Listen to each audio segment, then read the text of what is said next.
ಕಾವೇರಿ ನದಿಯಲ್ಲಿ ಮುಳುಗಿ ಇಬ್ಬರು ಯುವಕರು ಕಣ್ಮರೆಯಾಗಿರುವಂತಹ ಘಟನೆ ನಡೆದಿದೆ. ಯುವಕರಿಗಾಗಿ ಶೋಧ ಕಾರ್ಯ ಮುಂದುವರೆದಿದೆ.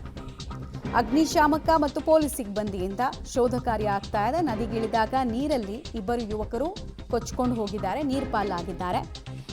ನಾಗಾಲ್ಯಾಂಡ್ ಮೂಲದ ಬಸೋಸ ಕುಚಂಗ್ ಮತ್ತು ಯಾಂಗ್ಕಾಂಗ್ ಅಂತ ಇಬ್ಬರು 23-27 ವರ್ಷ ವಯಸ್ಸಿನ ಯುವಕರು ನದಿಯ ದಡದಲ್ಲಿ ಪಾರ್ಟಿ ಮಾಡಿ ನದಿಯ ಆಳದ ಬಗ್ಗೆ ಅನುಭವ ಒಂಚೂರು ಇರಲಿಲ್ಲ.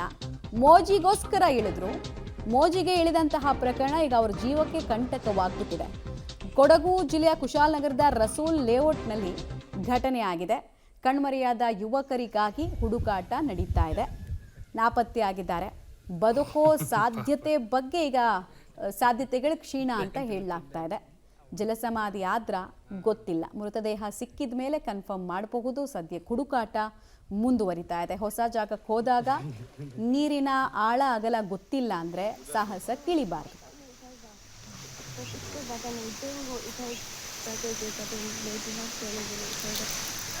उसके बाद वो क्या अंदर चला गया कि कैसे? तो देख रहा था।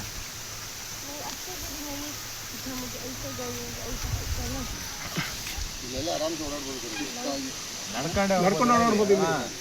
ಆ ಕಡೆ ಈ ಕಡೆ ಬರ್ಬೋದು. ನೀರು ಹರಿತಾ ಇರೋದ್ರಿಂದ ಮುಂದೆ ಹೋಗಿರ್ಬೋದು. ಅಡಿಗೆ ಹೋಗಿ ಕಚ್ಕೊಂಡಿದ್ರೆ